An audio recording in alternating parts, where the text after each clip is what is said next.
underwater adventure. Once upon a time, there was a beautiful little mermaid named Ariel. She was the youngest daughter of the sea king Triton. Even though she lived at the bottom of the ocean, Ariel was not interested in her watery world. This little princess was only interested in the world above the ocean, the world of humans. Ariel spent most of her time searching through sunken ships, looking for objects that had once belonged to humans. To Ariel, these rusty old things were wonderful treasures. One afternoon, Ariel was treasure hunting in a graveyard of old sunken ships with her best friend Flounder the fish. "Come on, Flounder," shouted Ariel as she swam into a broken-down ship. "Let's look in here." "Are you sure it's safe?" asked Flounder. "Sure," answered Ariel. "Follow me." Inside, Ariel found a chest full of treasures. "Oh, Flounder," gasped Ariel, "have you ever seen anything this wonderful in your life?" Among the objects in the ship, Ariel found a fork and a pipe. "This is great," the little mermaid cried. She put the objects into a pouch. "I don't have any of these in my collection yet." Just then, Flounder heard a noise. "What was that?" he cried. "I didn't hear anything," said Ariel, who was too busy looking for more treasures to notice any strange sounds. Trembling with fear, Flounder peeked outside the doorway of the ship. There, with his huge mouth full of sharp teeth open wide, was a shark. "Shark!" screamed Flounder as he raced back inside. Ariel grabbed her bag of treasures. She and Flounder swam quickly to the upper deck. The shark followed, snapping his jaws. Ariel and Flounder squeezed through a porthole. The small porthole didn't stop the shark. He crashed right through the side of the ship after them. The mermaid and her little companion were swimming hard, but they were barely staying ahead of the shark's terrible jaws. The shark lunged at them, his jaws snapping the ship's mast as if it were a matchstick. The two swam as fast as they could toward a huge old anchor. The shark followed, only inches behind them. "I hope this works," gasped Ariel. "Me too," cried Flounder.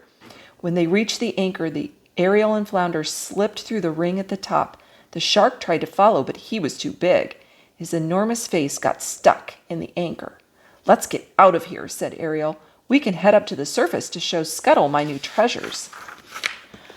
On the surface, Ariel and Flounder visited with their friend Scuttle the seagull. Ariel pulled out one of her new treasures out of the pouch. "Do you know what this is?" Ariel asked Scuttle, handing him the fork. "Why, certainly," replied the cockeyed seagull. "After all, I'm the world's greatest expert on humans. This is a dingle hopper. Humans use it to straighten their hair, like this." Scuttle ran the old fork through Ariel's hair. "What's this, Scuttle?" asked Ariel, this time handing him the pipe. "This is most definitely a snarfblat," he answered. "It's used to make music." Scuttle blew into the pipe, but nothing came out except water. Nothing worse than a defective snarfblat. Soon it was time for Ariel and Flounder to leave. They said goodbye to Scuttle and returned to the undersea kingdom. Ariel went to her secret cave where she hid all her human treasures. The two friends were playing with Ariel's special collection when suddenly the cave got very dark. Ariel looked up through an opening and noticed something on the surface of the water blocking out the moonlight. "I'm going to see what it is, Flounder," said Ariel. On the ocean's surface was a very big ship. "How beautiful it is!" exclaimed Ariel. "We've got to get a closer look." Ariel reached up and peered over the side of the ship, while Flounder looked on from the water below. Ariel saw a young man. His shipmates were singing and dancing. "I've never seen a human this close before," said Ariel to Scuttle, who was also curious about the humans and had come for a better look. "He's very handsome, isn't he?" said Ariel, looking at the young man the sailors called Prince Eric. "He looks kind of hairy to me," said Scuttle, looking at Prince Eric's sheepdog Max. But Ariel didn't hear the seagull.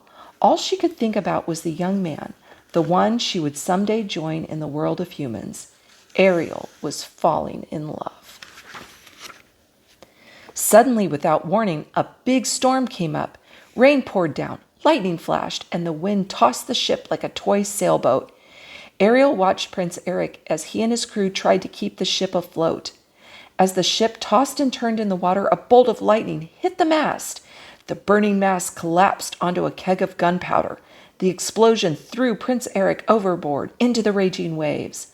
"The prince!" shouted Ariel. Prince Eric sank under the water. Ariel knew that if she didn't act at once, her handsome prince would drown. Ariel dived into the sea. She grabbed Prince Eric and brought him up to the surface. Holding him tightly, she swam to shore and dragged the prince onto the sandy beach. While the prince lay sleeping, Ariel stroked his hair and sang him a beautiful love song. Ariel wished she could be with Prince Eric in the human world. Before the prince began to stir, Ariel heard his crew coming. She knew she had to leave before she was seen by the humans.